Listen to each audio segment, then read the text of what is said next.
Hi, I'm Mark Richmond from Chef Knives to Go, and today's Saturday and I'm sharpening a knife. Thought I'd videotape it. Today I'm working on a Moritaka 210 Wagyoto, and I just got done sharpening on the Sharpening glass stone, the 500 grit glass stone, and we're going to move up to a new stone that I just took home from the office. It's a Bester 2K stone. And I'm going to bore you a little bit more with flattening information. This is straight out of the box. I haven't used this stone yet. And oftentimes stones will have, synthetic stones especially, will have some kind of gunk on there. It's probably the binder that they use to put the grit and the stone together. But anyways, I usually like to flatten them. Even though they look really flat, I usually like to take the edge off here and just give them a quick flattening job before I start with them. And I'm going to dribble some water on this one too as I sharpen it. So anyways, just wanted to demonstrate again. I'm using a DMT extra coarse, big one. And I'm just trying to get a real quick flattening job done on this.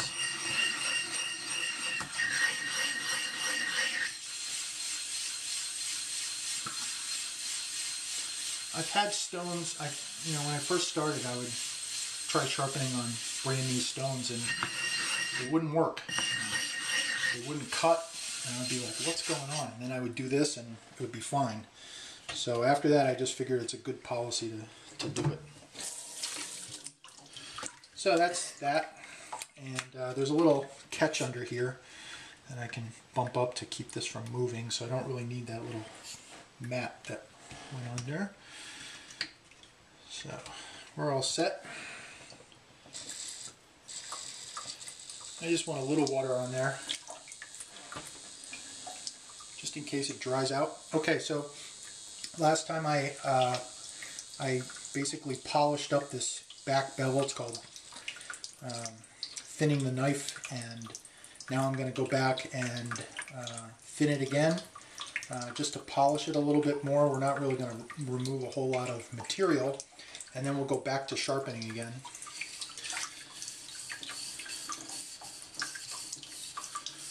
I know some people that will thin the knife and go through the whole progression and then go back and sharpen it, but I'm too lazy for that. I don't really see why you need to do that. One thing you want to be a little bit careful about is if you lift up the knife, you're going to be sharpening it on a different angle than you normally would, but it's no big deal. Again, I'm going to press kind of hard here when I'm thinning the knife, and we're just looking for a nice polish on this and to remove some material behind the edge. That will make it fall through food, the knife fall through food, if I do a good job sharpening it.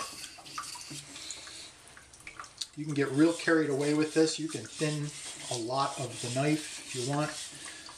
Some people like them really thin. The bad part about getting them really thin is that you just have to be a little bit careful about overdoing it and having an edge that won't hold up to use, but I never have that problem. So that's my quick polishing job or thinning job, and now I'm going to go back to sharpening.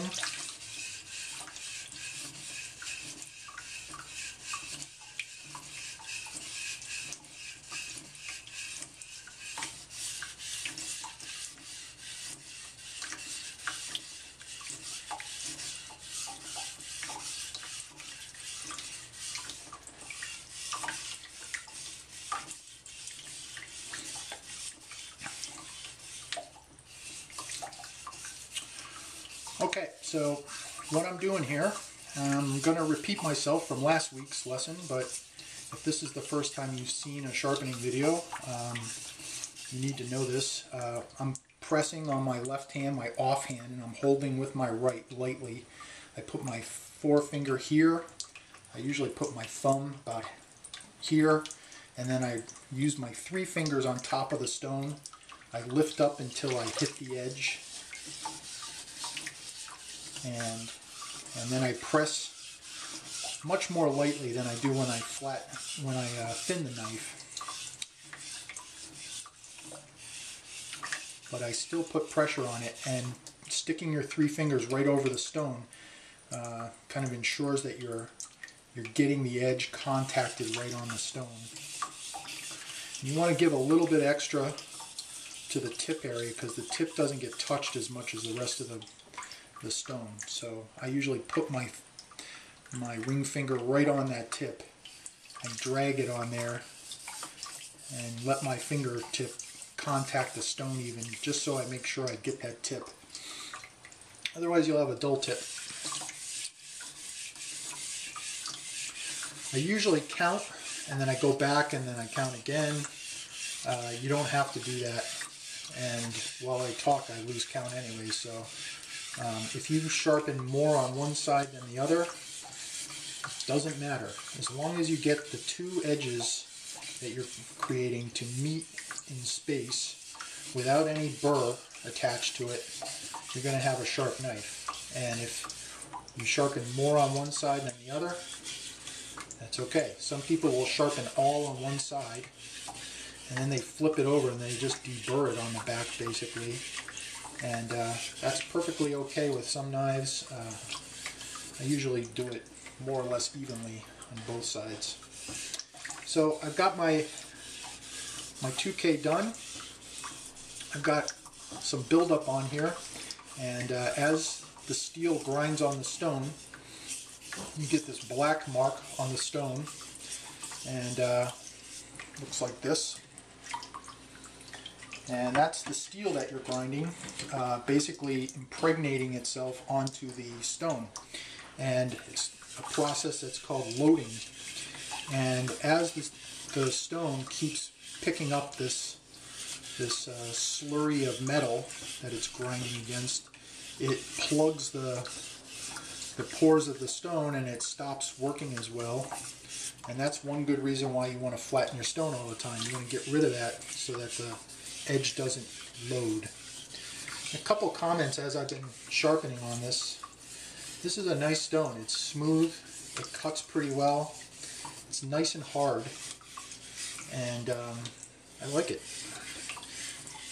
We'll see more after I get done. I need to use this stone several times before I get a firm opinion on it, but it's nice, and I think this would be a good everyday stone if you wanted to use just one and sharpen instead of using a whole series. Okay, so that's about it on the 2K. I'm going to just wipe it off and deburr it, and come back and do the Rika. So I'm going to run this knife through again, and that's it for the 2K. I'm Mark Richmond. Stay sharp.